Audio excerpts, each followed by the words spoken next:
ছাত্র জনতার গণ অভ্যুত্থানে মুখে শেখ হাসিনা সরকারের পতনের পর গত ৮ আগস্ট শপথ নেয় অন্তর্বর্তী সরকার।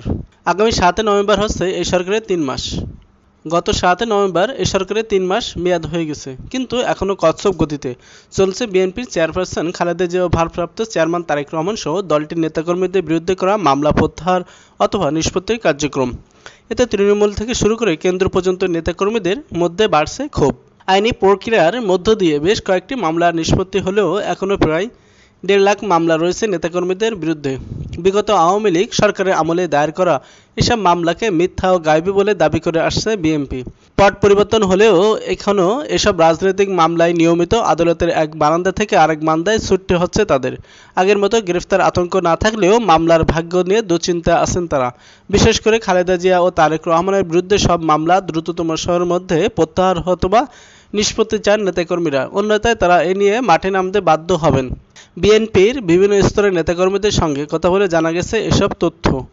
এদিকে বিভিন্ন সময়ে রাজনৈতিক কারণে দায়ের করা হয়রানিমূলক মামলা প্রত্যাহারের বিষয়ে গত ২২শে সেপ্টেম্বর ২ স্তরের কমিটি গঠন করে অন্তর্বর্তীকালীন সরকার। এতে বলা হয়, রাজনৈতিক প্রতিহিংসা ও বিভিন্ন কারণে রাজনৈতিক নেতাকর্মী নিরপরাধ ব্যক্তিদের বিরুদ্ধে করা মামলা প্রত্যাহার জেলা ও মন্ত্রণালয় পর্যায়ে দুই কমিটি কাজ করবে। রাজনৈতিক হয়রানি মামলা প্রত্যাহারের জন্য আগামী ৩১শে ডিসেম্বরের মধ্যে সংশ্লিষ্ট জেলা ম্যাজিস্ট্রেটের কাছে আবেদন করতে হবে।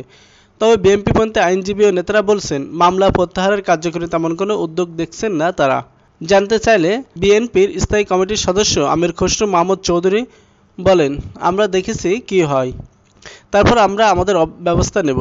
বাংলাদেশের মানুষ এত নির্যাতনের পরেও যাদের সবচেয়ে বেশি অবদান, তাদের বিরুদ্ধে মামলার বিষয় নিয়ে আলোচনার বিষয় হতে পারে, এটা তো গ্রহণযোগ্য হতে পারে না।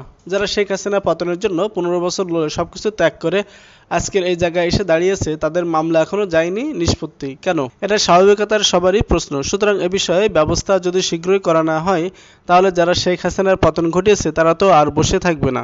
বিএনপির আইন বিষয়ক সম্পাদক ব্যারিস্টার কায়সার কামাল বলেন, বিএনপির চেয়ারপারসন খালেদা জিয়া ও ভারপ্রাপ্ত চেয়ারম্যান তারেক রহমানের বিরুদ্ধে ফ্যাসিস্ট সরকার তার রাষ্ট্রযন্ত্রকে ব্যবহার করে অসংখ্য মামলা দায়ের করেছিল। প্রত্যেকটি মামলায় রাজনৈতিক উদ্দেশ্য করা হয়েছে। তারেক রহমান কবে নাগাদ দেশে আসতে পারেন, এমন প্রশ্নের জবাবে কায়সার কামাল বলেন, উনি তো বাংলাদেশের নাগরিক। ১/১১-র সময় তৎকালীন সরকার আর্মি কেয়ারটেকার সরকার ওনাকে কাস্টোডিয়াল টর্চার করেন, যে টর্চারের কারণে তিনি বিদেশে চিকিৎসা নিচ্ছেন। ওনার দেশে আসাটা একান্ত ওনার পারিপার্শ্বিক সবকিছু বিবেচনা করে চিন্তা করে সিদ্ধান্ত নেবেন।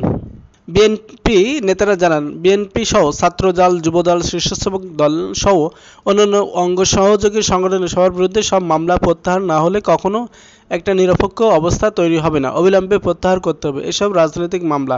স্বৈরাচার বিরোধী সংগ্রামে যারা নিহত ও আহত হয়েছেন তাদের ক্ষতিপূরণ দেওয়ার ব্যবস্থা এবং মিথ্যা মামলা প্রত্যাহার করে দেশে গণতন্ত্র প্রতিষ্ঠার পরিবেশ সৃষ্টি করতে হবে। নেতারা আরও জানান, ৫ আগস্ট আওয়ামী লীগ সরকারের পতনের পর গঠিত অন্তর্বর্তী সরকারের কার্যক্রম অনেকটা ধীরগতিতে। খালেদা জিয়ার মামলা খোঁজ নিয়ে জানা গেছে, বিএনপি চেয়ারপারসন খালেদা জিয়ার বিরুদ্ধে ৩৭টি মামলা হয়েছে। এসব মামলা তৎকালীন সেনা সমর্থিত তত্ত্বাবধায়ক ও আওয়ামী লীগ সরকারের আমলে।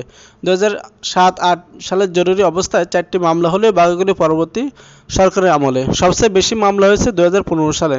তারেক রহমানের মামলা। বিএনপি ও আইনজীবীদের দেওয়া তথ্য মতে, দলটির ভারপ্রাপ্ত চেয়ারম্যান তারেক রহমানের বিরুদ্ধে গত ১৭ বছরে ঢাকাসহ সারা দেশে ৮২টি মামলা হয়েছে, তবে মামলার পরিসংখ্যান যাচাই করা সম্ভব হয়নি। এছাড়া একটি মামলা বাদী তুলে নিয়েছেন। এর মধ্যে ৪টি মামলায় সাজা দেওয়া হয়, যার মধ্যে ২১ আগস্ট গ্রেনেড হামলা অভিযোগে মামলাটি আপিল বিভাগে শুনানির অপেক্ষা রয়েছে। জিয়া অরফানেজ ট্রাস্ট দুর্নীতির মামলা পেন্ডিং অবস্থায় রয়েছে। বিএনপিপন্থী আইনজীবীদের অভিযোগ, এসব মামলা সম্পূর্ণ রাজনৈতিক উদ্দেশ্য প্রণোদিত। তারেক রহমানের নাম ছিল না, আওয়ামী লীগ সরকার ষড়যন্ত্র করে তার নাম দিয়েছে।